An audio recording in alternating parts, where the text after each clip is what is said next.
Sí, yo quiero que... Sí se escucha, ¿verdad? Jesús, ¿qué pasa contigo? Esta noche, Butch cena lo mejor de la casa. Sí, vamos a iniciar con la sesión del día de hoy. Sí, recordando un poco de lo que ya hemos trabajado la clase pasada, a ver quién me podría manifestar, qué tema hemos desarrollado, de qué hemos hablado, qué es lo que hemos visto, quizás quedó alguna duda, alguna consulta referente al tema anterior.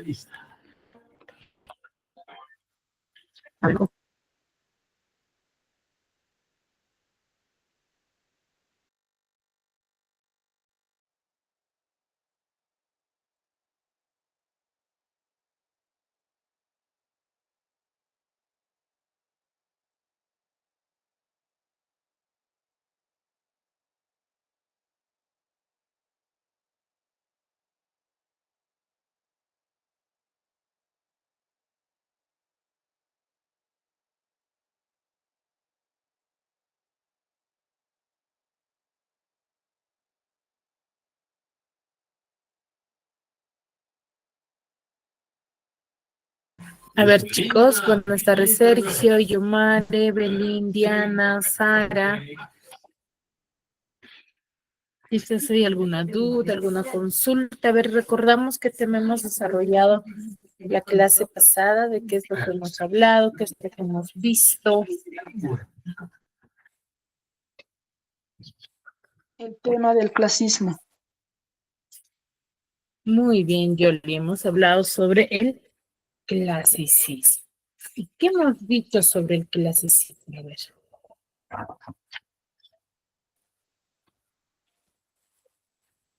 ¿Qué hemos dicho al respecto?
A ver, Evelyn, Sergio, Dana. A ver, ¿qué es lo que recordamos sobre el clasicismo?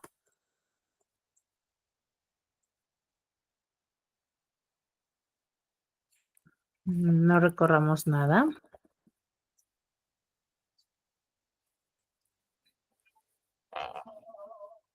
Wilson, levantaste la mano. ¿Puedes activar tu audio, por favor?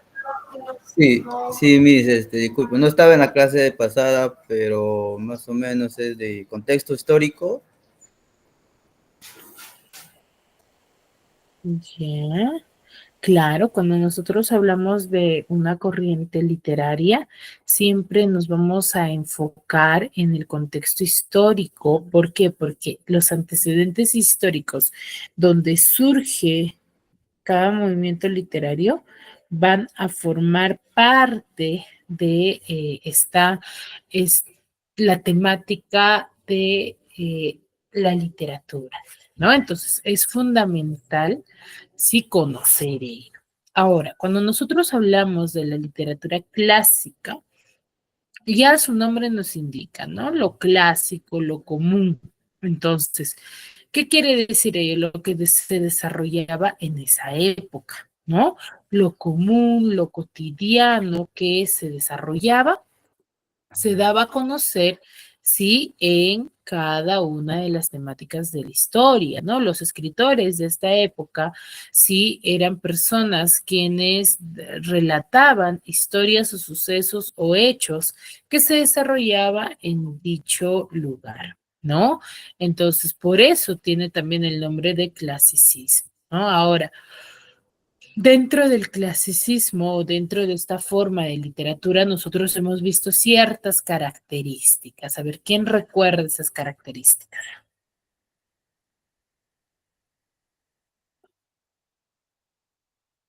La originalidad, la armonía, Muy bien. Ujú, normatividad, dictatismo. ujú. Exacto, ¿no? La originalidad.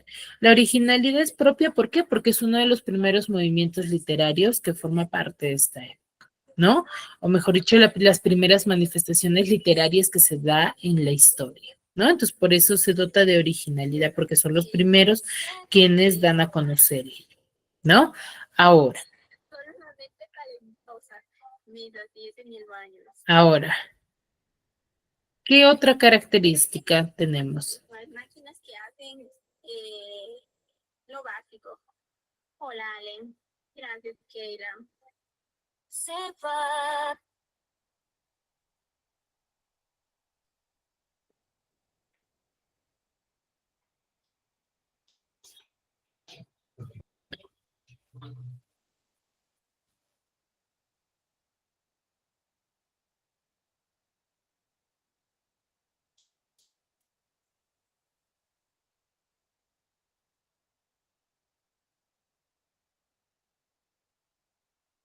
A ver, hay una de las características muy significativas dentro de este movimiento literario. A ver, ¿quién recuerda? El fatalismo. El fatalismo, muy bien. Cuando nosotros hablamos del fatalismo, rápidamente nos enfocamos en lo que es la literatura clasicista.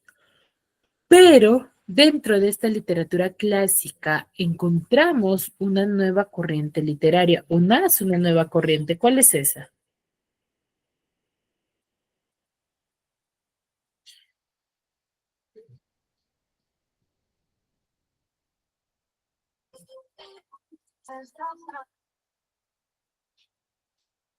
¿Cuál es esa nueva corriente que surge dentro del clasicismo?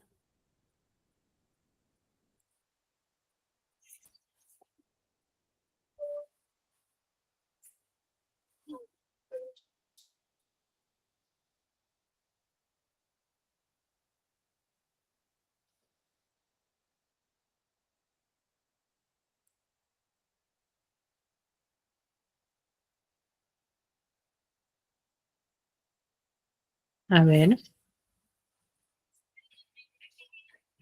¿quién recuerda ello?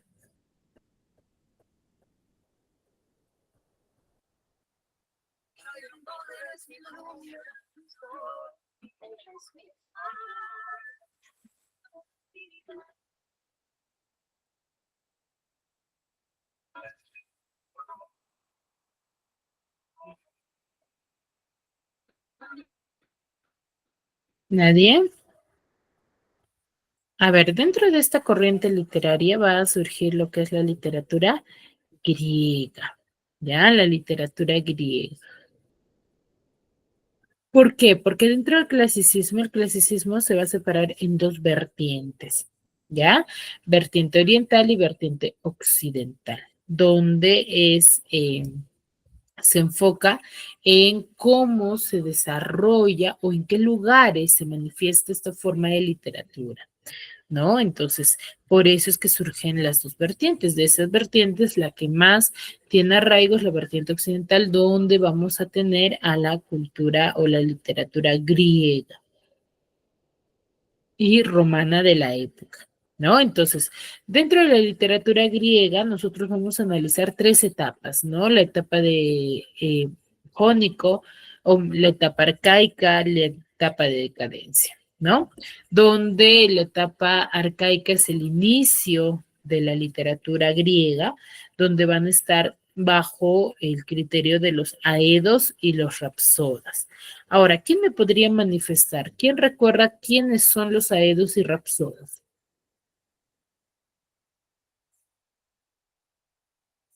¿Quiénes eran los aedos y rapsodas de esta época?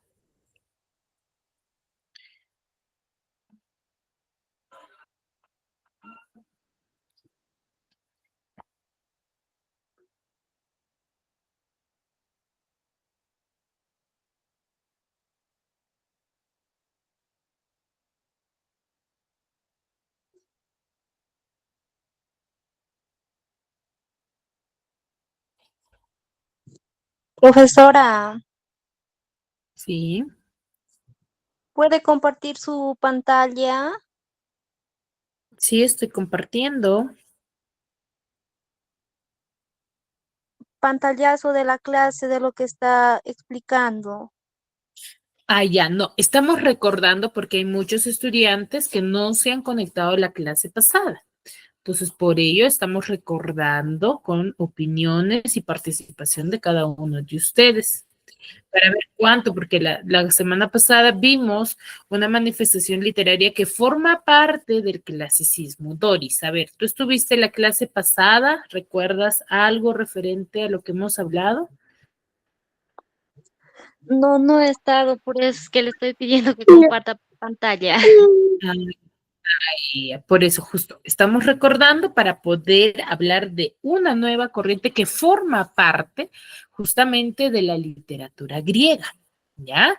A ver, cuando nosotros hablamos de la literatura griega, vuelvo a recalcar, tenemos tres etapas, ¿no? Esas tres etapas es cómo se inicia, cómo va evolucionando esta forma de literatura, esta manifestación literaria que tiene tres etapas, les decía, ¿no? La etapa de inicio, la etapa de apogeo y la etapa de decadencia. La etapa de inicio están bajo el criterio de los aedos y los rapsodas. Así se les denominaba a las personas que formaban parte de esta época y eran quienes difundían, ¿sí? Esta forma de literatura, ¿no? O sea, esta técnica, esta metodología eran los aedos y las rapsodas quienes lo difundían, ¿sí? Y daban a conocer su literatura.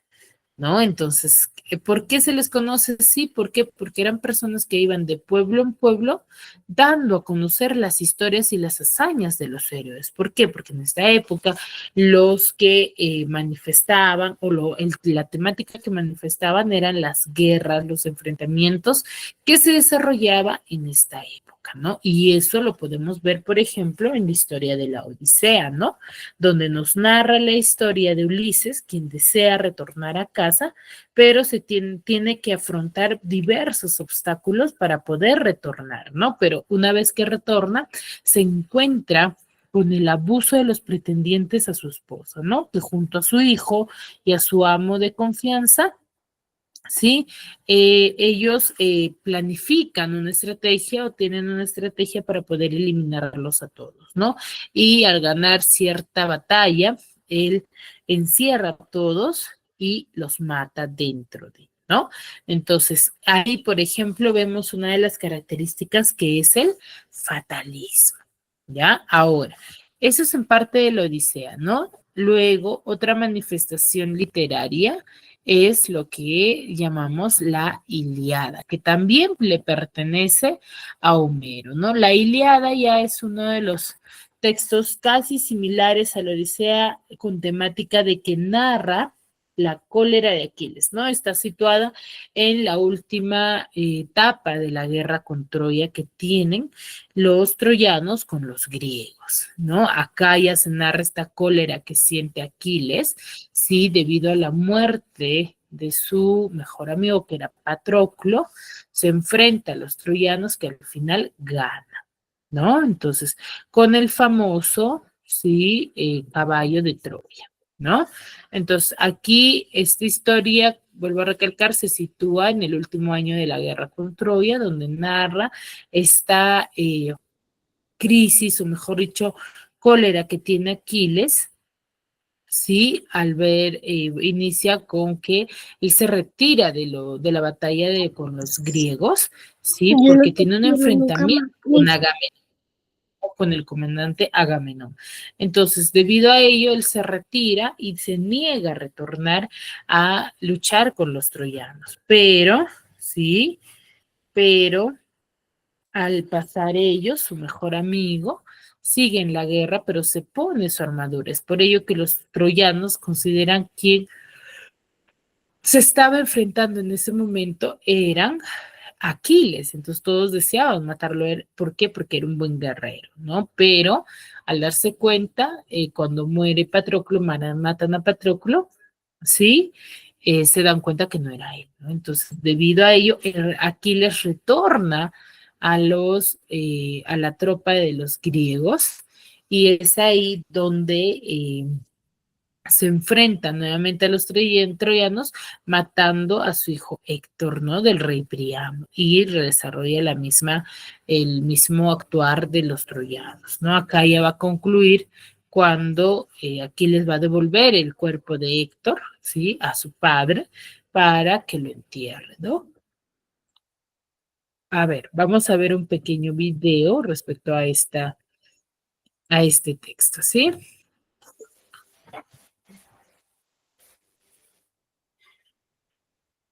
Crises, sacerdote del dios Apolo, se dirige al campamento de los griegos para solicitar al jefe de los aqueos, Agamenón, que le devuelva a su hija Criseida. Agamenón humilla al anciano sacerdote, provocando que éste le implore al dios Apolo y castigue a Agamenón por su soberbia. La obra empieza con el ejército griego asolado por esta peste de 9 días enviada por Apolo, para luego explicarnos su causa. Aquiles le pregunta al adivino Calcas por el motivo de la peste, y éste le revela que Agamenón debe devolver a Criseida a su padre Crises. Agamenón lo hace, pero para demostrar su poder a cambio se lleva a la esclava de Aquiles llamada Briseida. Aquiles es ofendido ante el rapto de su esclava Briseida, entra en cólera y se retira de la batalla. Los troyanos, encabezados por Héctor, logran hacer retroceder a los griegos, que ya no tenían a su héroe Aquiles luchando. Agamenón intenta persuadirlo y le devuelve a su esclava para que vuelva a la batalla, pero este no accede. Su amigo Patroclo también le pide que regrese. Él se niega, pero le entrega su armadura para que luche y le pide que se limite a defender las naves griegas. Patroclo, confiado y vestido de Aquiles, hace que los troyanos retrocedan y mata a Sarpedón, hijo de Zeus. Pero el dios Apolo y Euforbo lo dejan malherido. Patroclo intenta huir donde Aquiles para ser curado, pero es alcanzado por Héctor, quien le da muerte. Su cadáver es rescatado por Menelao, quien lo devuelve a Aquiles. Aquiles, el de los pies ligeros, llora de tristeza y cólera por su amigo Patroclo y se niega a oficiar honras fúnebres hasta no haber consumado su venganza. Así que emprende su lucha con una nueva armadura forjada por Hefesto a pedido de su madre Tetis. La batalla se vuelve hostil y los dioses bajan a incorporarse a la contienda.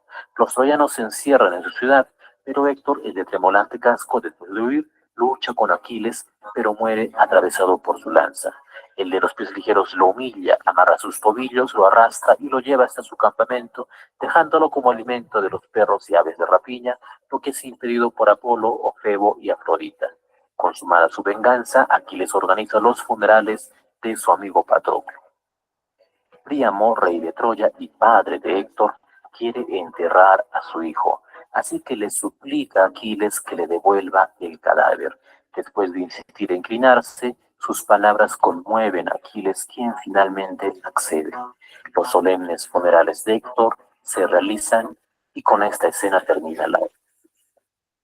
No se narra en la Ilíada el episodio de la manzana de la discordia en el que las diosas Hera, Atenea y Afrodita le piden al mortal troyano París que elija a la más bella. París elige a Afrodita porque ésta le ofrece a la mujer más bella del mundo, que era Helena, esposa de griego Menelao, hermano de Agamenón. París la rapta, pues Afrodita se la ofreció y se origina la guerra de Troya. Este mito es narrado por Ovidio. Como puedes ver, la literatura clásica gira alrededor de su mitología. Incluso se plasma en su cerámica. La Ilíada proviene de la palabra Ilión, que es lo mismo que decir Troya. Como sabemos, esta obra es atribuida a Homero y es parte de la literatura clásica. narra solo 51 días del último año de la guerra de Troya, que duró 10 años, y se centra en la cólera de Aquiles y sus consecuencias. Su género es el épico y su especie la epopeya. Se compone de 24 rapsodias escritas en hexámetros que son compuestos por 6 pies. Este es un tipo de verso griego o latino. Además destacan los epítetos disímiles. Su narrador es omnisciente, ya que todo lo sabe y todo lo ve. Podemos dividir los personajes en dos bandos, el de los griegos y el de los troyanos, ambos conformados por dioses y héroes. Lo que acabamos de narrar fue solo un cortísimo resumen, pues en la obra intervienen más acciones y personajes. Cuando lo leas, quizá al inicio su lenguaje y personajes sean un poco confusos, pero mientras vas avanzando, esto deja de ser un problema y su ritmo se mantiene. Recuerda que al momento de abrir sus páginas, estás ante una de las obras literarias más antiguas e importantes de la humanidad. Gracias por ver este video. Si te ayudó, puedes darle like y suscribirte a este canal.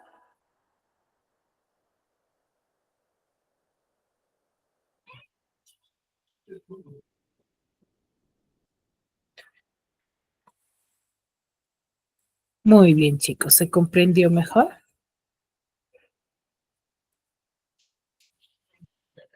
Sí, a ver, Mónica, Vanessa. Mónica, Sí, profesora, sí se entendió mejor. Mónica, comprendiste. A ver, ¿qué parte de esta historia te impactó más o te llamó la atención? ¿Qué parte? Mm, es que no sé cómo explicarlo. A ver, detállalo.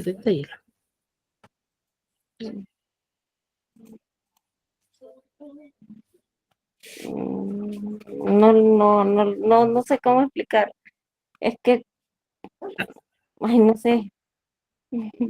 Di tu idea, no hay problema, di tu idea.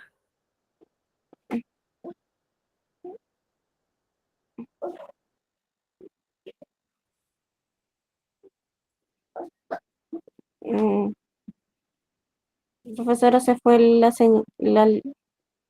la imagen. Se va. Eh, Mónica, mm, no lo sé cómo decir.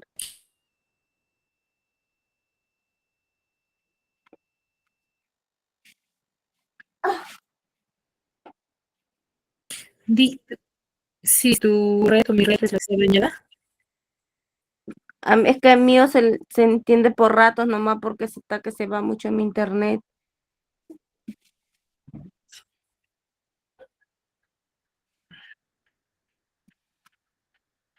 A ver, Gidanas.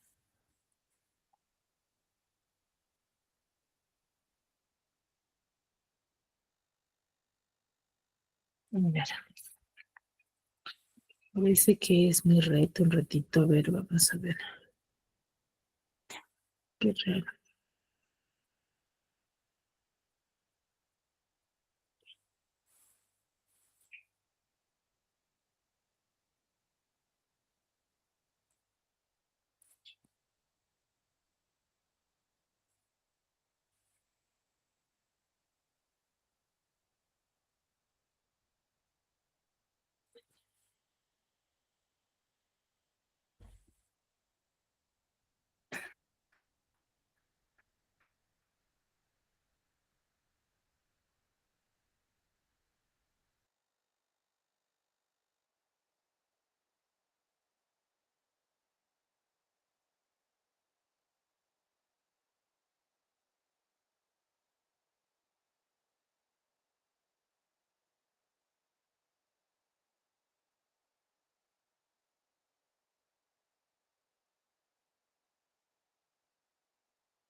A ver, chicos, a ver, ahora sí me confirman, por favor. Me parece que es por la lluvia que tenemos dificultades con la red, pero a ver, confírmenme, por favor. Sí, ahora sí se escucha bien. Medio entrecortado le escucho yo. En mi parte sí se escucha fuerte y claro, ¿Normal? Miss. Se escucha muy entrecortado. Mm, ya. No se Sí, escucha mucho.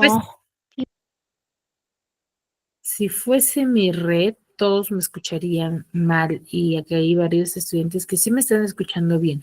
A ver, les voy a pedir por favor a aquellos que me están escuchando mal salir y volver a ingresar para que mejore la red, ¿sí? Porque por acá está lloviendo, me parece que es por ello que por rato se me corta, pero si persiste, si no me comentan, para si no en todo caso apagar la cámara, porque también a veces se enfoca en ello porque consume más internet.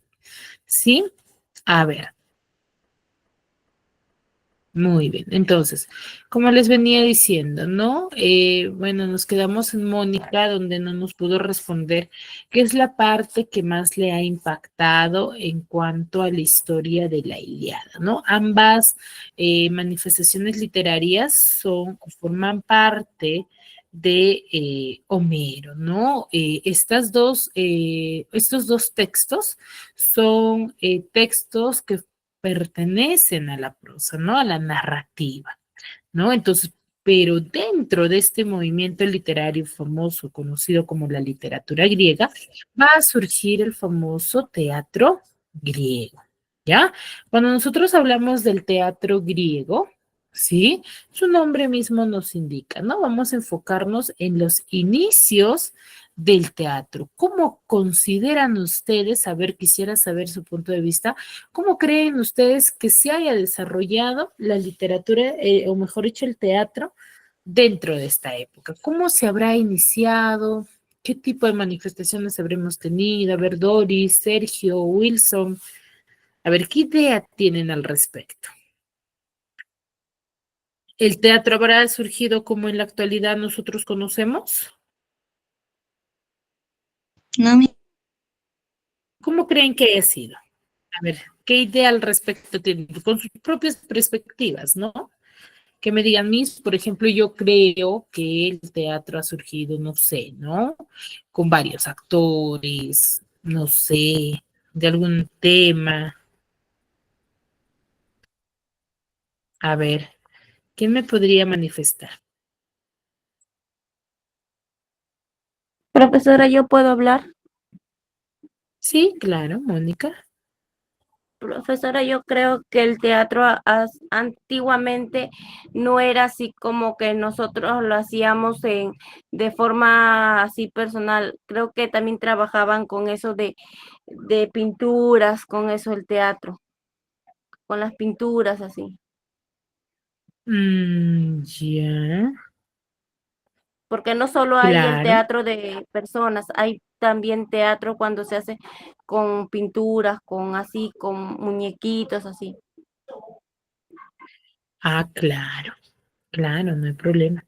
A ver, Yomar, ¿levantaste la mano? profesora, que antes el teatro se realizaba al aire libre. ¿Cómo?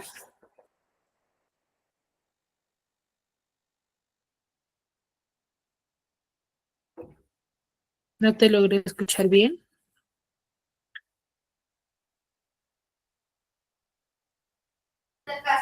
Miss, disculpe, eso es un coliseo de lucha libre, parece, ¿no? Parecido. Ah, ya, Yomar, muy bien, al aire libre, claro. A ver, en un inicio,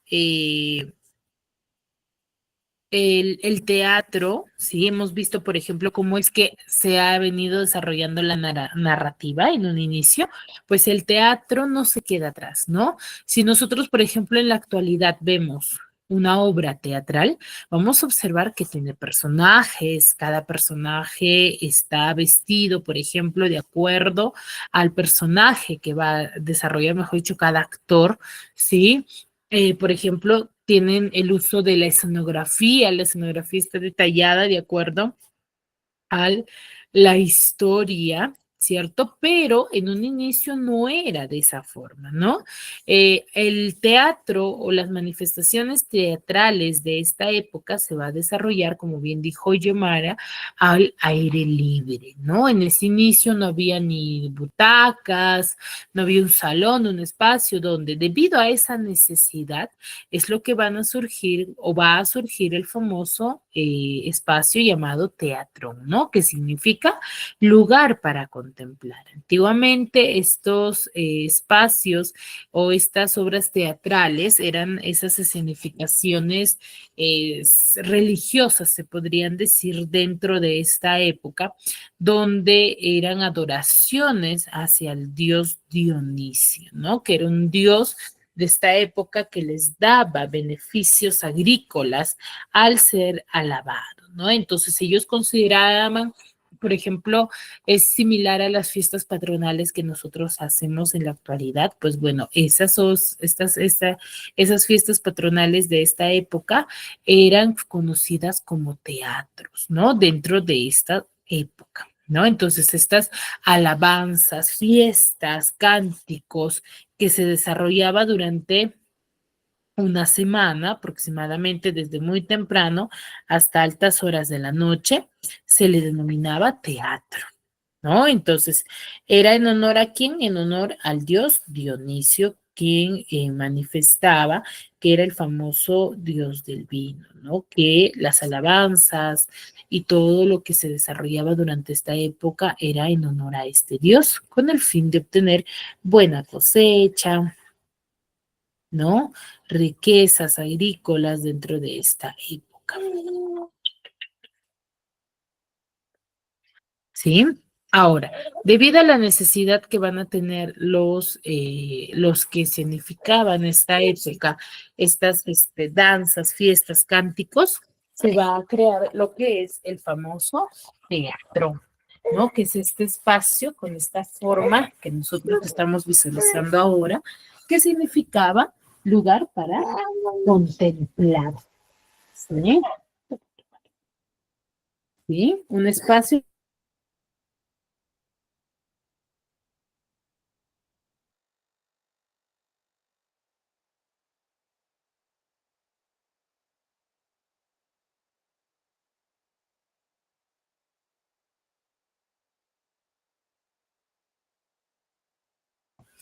¿Sí? Que eran festividades que duraban varios días y el público permanecía observando este espectáculo, ¿no? Pero eran muy pocos. Acá, por ejemplo, dentro de este espacio actualmente se ve de esta forma, ¿sí? Ahora, estos espacios no eran, como ustedes observan, no era un salón amplio donde todos se podrían comunicar, ¿no? Por ejemplo, los actores estaban ubicados en estos ventanales, ¿no? Por el ende que no había contacto entre actores, ¿no? No había el famoso diálogo, debido a que va a surgir un pequeño enfrentamiento con Tespis, que era uno de los integrantes del coro, es el cual se produce el diálogo, ¿no? Entonces, gracias a Tespis, es el cual se introduce el famoso diálogo, ¿no? Y es aquí donde da un giro respecto a la manifestación teatral, ¿no? Donde cambia por completo el carácter religioso, divino de esta sociedad y se va a presentar ya temas y conflictos del hombre y su destino, ¿no? Mejor dicho, van a empezar a significar diversos textos ya difundidos en esta época porque ya la prosa, la narrativa se había manifestado, ¿no? Y es ahí donde se va a formalizar el trabajo de los actores, ¿no? Aquí, por ejemplo, las escenificaciones o las representaciones que se desarrollaban no era digno de admirar o no era respetado en esta época, o sea, no se tomaba con mucha importancia, ¿no? Ya al finalizar, recién cuando se introduce ello, va a cambiar ello, ¿sí? Y aquí van a surgir los primeros actores, ¿no? Autores como Sófocles, Esquilo, Eurípides, donde gracias a ellos van a ser el género dramático con el surgimiento de la tragedia, ¿no? Aquí ellos van a integrar sí, a sus manifestaciones culturales, sí, el arte teatral, y los actores de la época van a dar vida a los personajes, ¿no? Que van a ser creados por notables escritores, poetas y filósofos, ¿no? Acá los actores griegos van a ser hombres, donde su vestuario va a ser simple, ¿no? Ellos van a usar, no va a ser, por ejemplo, en la actualidad, como les digo, veíamos que, o vemos que los actores tienen vestuario de acuerdo al personaje que están actuando, pero en esta época no va a surgir de esa forma, ¿no? Vamos a ver que ellos van a tener solamente túnicas y coturnos, mejor dicho, como el vestuario de los sacerdotes, de esa forma, ¿no? Es más, ellos usaban máscaras el cual representaba, ¿no? La tragedia o la comedia, dependiendo, ¿no? Mejor dicho, manifestaban sus expresiones de esa forma, ¿no? Pero a través de las máscaras. Aparte de que las máscaras los ayudaba a ellos a enfatizar un poco más la voz para que se pueda escuchar, ya que en estos tiempos, obviamente, que aún no existía lo que son, por ejemplo, el micrófono, ¿no? De esta época. ¿Sí? Entonces, con ello les ayudaba a enfatizar ello más, ¿no? Ahora, el teatro griego, ¿sí? Va a venir o se va a, como bien hemos mencionado, a generar el género dramático, ¿no? Donde vamos a definirlo, que la palabra dramática, por ejemplo, viene del griego drama, ¿no? El cual significa hecho representado, ¿no? Que es la acción. Aquí se va a empezar a difundir, ¿sí? Con breves representaciones que van a ir formando parte del culto a divinidades agrícolas, ¿no? Como bien les he mencionado, ¿no? Surgió, por ejemplo, en honor al dios Dionisio, ¿no? Entonces, el cántico, los ditirambos, van a contener una narración de episodios relacionados con la vida de Dionisio, ¿no? Aquí esta manifestación, sí, se va a deber a los griegos desde el siglo 6 antes de Cristo, ¿no? En las famosas fiestas dionisíacas que se van a celebrar en honor a este dios Dionisio, ¿no? Ellos van a durar, por ejemplo, la segunda semana de marzo hasta septiembre, ¿no? Casi aproximadamente 5 días se desarrolla, ¿no?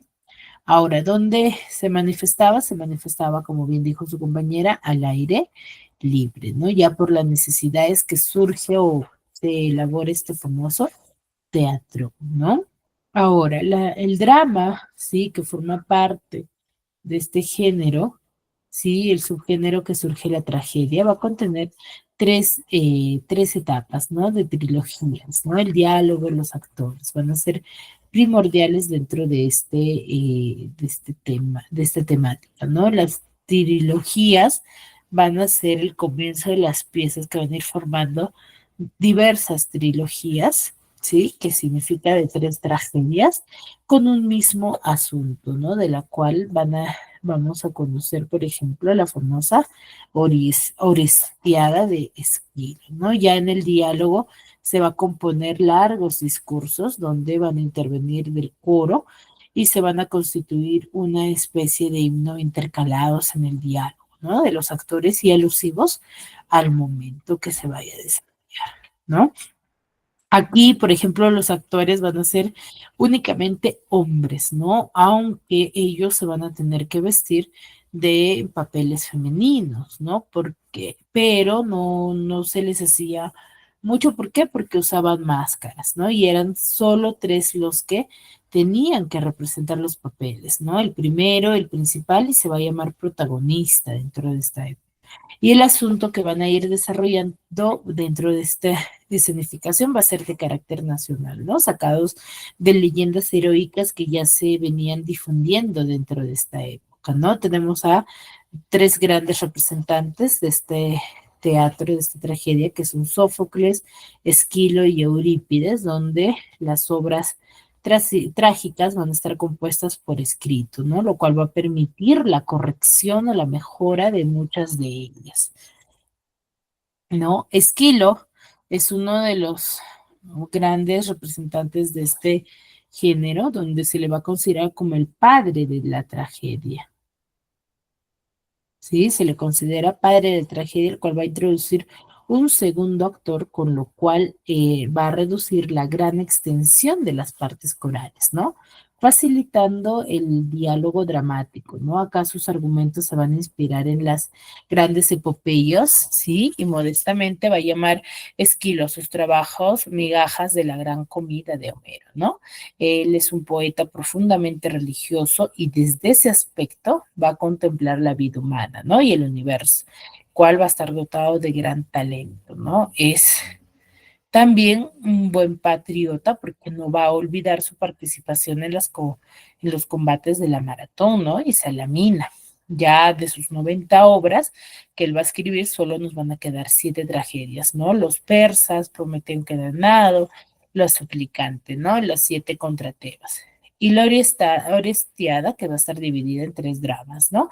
Agamenón, las Cóferas y las Euménides, ¿no? Sófocles es también uno de los grandes manifestantes, donde está en la actualidad, por ejemplo, se analiza o se estudia su famosa obra Edipo Rey, ¿no? Edipo Rey, que narra su historia del destino ya predijo, ¿no? Aquí Sófocles nace en Colona, él es hijo de Sófilo, un gran acomodado fabricante de armaduras, donde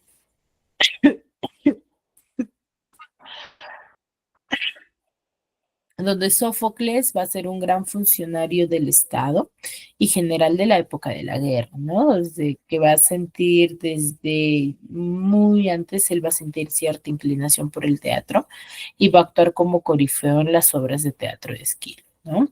Aquí de joven va a ir a dirigir el coro de muchachos para celebrar la victoria naval de Salamina, ¿no? En el año 480 antes de Cristo. Ya en el año 441 antes de Cristo, él va a ser derrotado por Eurípides en un concurso de dramáticos, ¿no? Que se va a celebrar en Atenas, pero a partir del año 468 él gana el primer premio y de ahí en 2 ocasiones más, ¿no? Que es muy reconocido, ¿no? Él introduce a la escena en tercer actor, cual va a relegar al coro en un segundo plano, ¿no? Y con él la intriga va a adquirir mayor complejidad, ¿no? Y va a perfeccionar la técnica dramática, ¿no? Él va a ser el primero que va a abandonar la trilogía y se va a desempeñar importantes cargos públicos, ¿no? Eurípides sería un poeta culto que va a mantener amistad con diversos filósofos como Anaxágoras, Sócrates, que va a ser profundamente realista, ¿no? Aquí sus obras se van a caracterizar porque cuenta con complicados enredos, creando verdaderos dramas de intriga, ¿no? De las 88 obras que va a escribir, nos van a llegar 18, ¿no? Donde sus principales van a ser Alcestes, Medea, Hecuba, Andrómaca o Ifiginea en Tauride, ¿no? Las vacantes. Aquí va a aumentar considerablemente el número de actores, ¿no? En la comedia, aquí Aristófanes va a estar dotado de extraordinario ingenio y sentido del humor, ¿no? De acuerdo a la temática que él va a ir presentando, ¿no? Pero el día de hoy vamos a hablar del famoso Edipo Rey, ¿no? ¿Alguna vez han escuchado la historia de Edipo Rey?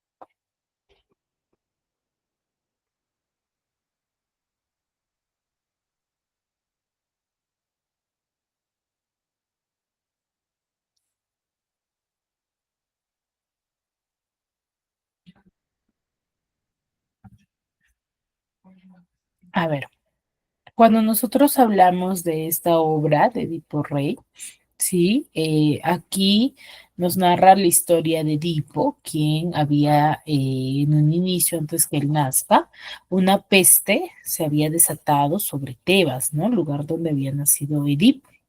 y el pueblo estaba muriendo constantemente. Entonces, en su desesperación, todos van a asistir a Laura para pedir la intervención de Edipo Rey, ¿no?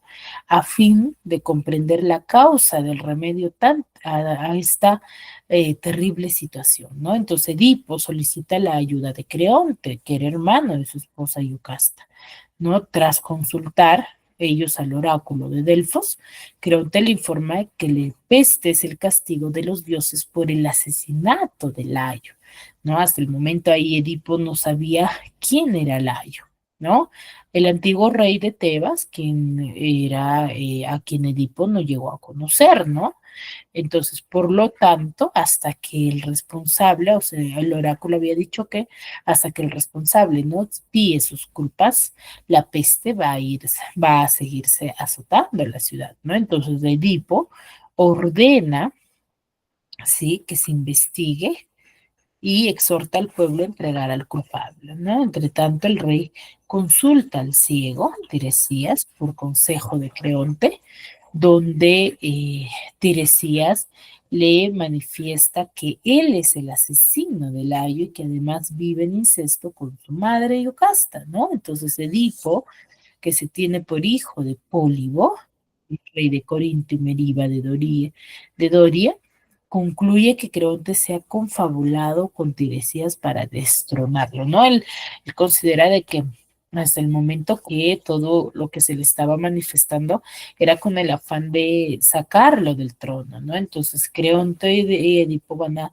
empezar una discusión muy fuerte donde va a hacer que se presente Iocasta, ¿no? Con el propósito de disipar esas preocupaciones que Edipo va a tener. Iocasta le hace saber que Layo murió en manos de unos bandidos en el cruce de 3 caminos, ¿no? Asimismo, él le va a animar a no temer las profecías del oráculo, ¿no? Ya que con el tiempo, ¿sí? Y ya que en tiempos que habían ya pasado, que Layo y ella tendrían un hijo, ¿no? Que mataría a su padre y se desposaría con su madre, ¿no? Ya le había dicho ello el oráculo, ¿no? Y se deshicieron de la criatura para que no se cumpliese esta profecía, ¿no? Entonces, ello le cuenta, sí, Yocasta a Edipo, ¿no? Y luego recuerda que en su exilio de Edipo, sí, él en el transcurso mata a alguien en el cruce de 3 caminos, ¿no? Pero lo hizo por sí mismo y no en grupo.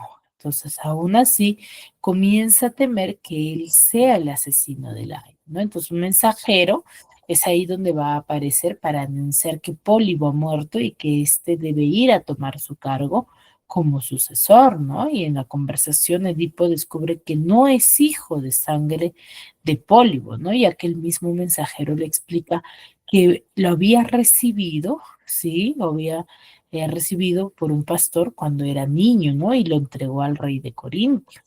Entonces, él inmediatamente va a hacer comparecer el pastor que confiese que ese niño se trataba del hijo de Layo, ¿no? Quien se lo había confiado para que lo matara. Sin embargo, sí, el pastor tuvo piedad de la criatura y se lo entregó al mensajero, ¿no? Pensando que se lo llevaría lejos de ahí, ¿no? Entonces, ahí empieza a razonar y entender Edipo y Yocasta que en realidad Edipo había matado a su padre y se había casado con su madre, ¿no? Al escuchar ello, Yocasta se suicida y Edipo, consternado, decide sacarse los ojos, ¿no? Y con los broches del vestido de Yocasta, de modo que cuando muera no pueda mirar a sus padres a los ojos en el Hades, ¿no? Ellos tenían esa creencia. Entonces, ciego le pide a Creonte que lo exilie y se condene a vivir para siempre como un extranjero, ¿no? Y desprovisto de todo poder, afecto y consideración, ¿no? Solamente acepta el cuidado de una de sus hijas, ¿no? Que lo acompañe y desaparece, ¿no? Entonces, al final, el destino que había manifestado el oráculo se había cumplido por más que no habían deseado, ¿no? Entonces vamos a ver este pequeño video para poder comprender. Edipo es un personaje de la Grecia clásica. Fue rey de Tebas, una ciudad situada a unos 50 kilómetros de Atenas, que en la antigüedad era la capital de la región.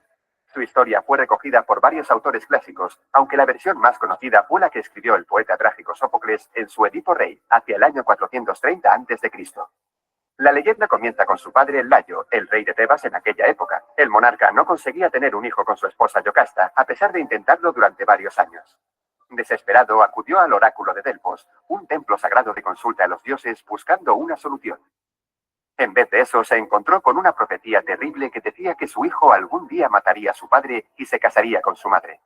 Impresionado, Layo decidió guardar la profecía en secreto y desistir de tener hijos. Pero finalmente, una noche, bajo los efectos del alcohol, acabó por concebir a Edipo. Layo temía que la profecía se cumpliese, y para evitarlo decidió deshacerse de él al nacer. Se lo entregó a un pastor para que lo abandonase en el monte Citerón, pero antes le atravesó los pies con una fíbula, el broche de su túnica, para que nadie quisiera adoptarlo. Sin embargo, nuestro protagonista tuvo suerte y fue encontrado por otros pastores que se lo entregaron a Pólibo, el rey de Corinto, otra ciudad situada más al norte. Como no tenían hijos, él y su esposa Mérope decidieron adoptarlo, y le pusieron de nombre Edipo, que significa pies hinchados. Creció sin saber que era adoptado, y se convirtió en un muchacho conocido por su gran valentía. Pero sus compañeros se burlaban de él, porque decían que alguien tan intrépido no podía ser hijo del ingenuo Pólibo. Para salir de dudas, decidió ir a consultar al oráculo de Delfos, y éste le profetizó algo que no esperaba, que mataría a su padre y se casaría con su madre. Asustado e intentando evitar la profecía de todas las maneras, Edipo huyó de Corinto para alejarse de Pólibo y Mérope, quienes pensaba que eran sus padres, y se dirigió a Tebas. La mala fortuna quiso que se encontrase con Layo, su padre biológico, en un cruce de caminos. Su heraldo le ordenó que les cediese el paso, pero Edipo se negó, y en represalia mataron a uno de sus caballos. Esto enfadó mucho a Edipo, que terminó asesinando al heraldo y al propio Layo, sin llegar a saber que se trataba del rey de Tebas y su propio padre. Continuó su camino y al llegar al monte Picio se encontró con la Esfinge. Este ser con rostro de mujer, cuerpo de león y alas de ave había sido enviado por los dioses para atormentar a la población de Tebas. Destruía las cosechas y a todo el que se encontraba le planteaba un acertijo, y si no lo acertaban, encontraban la muerte. Nadie era capaz de resolverlo, pero cuando se encontró a Edipo le preguntó: ¿cuál es la única criatura que al amanecer anda a 4 patas, al mediodía anda a 2 y al caer la tarde anda a 3? Y este le contestó que el ser humano, porque en su infancia gatea con sus manos y rodillas, cuando es un adulto camina con 2 pies, y en el anochecer de su vida, cuando se convierte en un anciano, utiliza un bastón, lo que equivale a caminar con 3 pies. La Esfinge enloqueció de ira y se arrojó desde lo alto del monte. Edipo fue recibido como un salvador en Tebas. Como premio fue nombrado nuevo rey, y se casó con Yocasta, viuda de Layo y su verdadera madre. Con ella tuvo 4 hijos: Polínices, Eteocles, Ismene y Antígona. Al poco tiempo, una terrible epidemia de peste asoló la ciudad. Para saber la causa de este castigo de los dioses, Edipo consultó una vez más al oráculo de Delfos, que le dijo que la plaga continuaría hasta que fuese encontrado y condenado el asesino del anterior rey de Tebas, Layo. A partir de entonces, Edipo comenzó una ardua investigación y removió cielo y tierra para encontrar al asesino del anterior monarca. Finalmente, gracias a la ayuda de Tiresias, un adivino ciego, descubrió la amarga verdad, y con ella su propio origen. No solo había matado a su padre, el rey de Tebas, sino que se había casado con su propia madre. Cuando Yocasta se enteró, abrumada por la vergüenza, se quitó la vida. Ante su cadáver, Edipo cogió uno de los broches de su vestido y se arrancó los ojos con él. Y como penitencia, decidió exiliarse de Tebas, solo permitiendo que lo acompañase su hija Antígona para ayudarle. Vagó sin rumbo como un mendigo hasta que Teseo, el mítico héroe que venció al Minotauro, le acogió en Colono, donde murió tiempo después. Como muchas de las historias de la Grecia clásica, el mérito de la leyenda de Edipo está en el gran simbolismo que encierra. Tanto es así que más de 20 siglos después sirve como perfecta representación de una de las teorías psicoanalíticas más conocidas y mencionadas de nuestra época.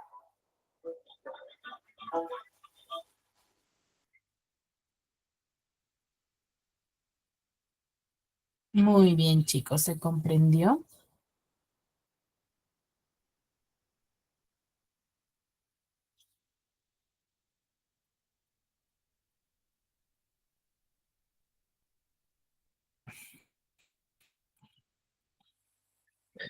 ¿Se comprendió mejor, chicos, la historia de Edipo Rey?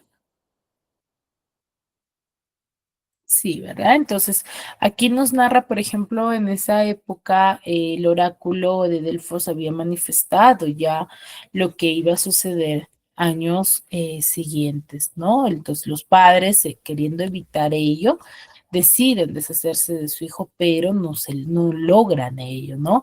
Entonces, debido a ese suceso, ¿sí? Logran, Edipo al final logra cumplir con el destino que ya se había manifestado, ¿no? Entonces el mensaje que nos da acá, si lo que para ti está planificado va a suceder por más que tú quieras evitar ello, ¿no? Entonces eso es fundamental e importante dentro del desarrollo del mensaje de esta historia, ¿no? Hasta aquí, ¿alguna duda, alguna consulta referente al tema del día de hoy? Entonces, como hemos visto, el teatro tiene una evolución radical, sí, va a pasar por muchas transformaciones durante todo el tiempo, sí, el cual va a ir modificándose hasta la actualidad, ¿no? Es más, en la actualidad todavía aún se siguen, sí, modificando las manifestaciones teatrales, ¿no? ¿Dudas, consultas hasta aquí, chicos? ¿O ninguna?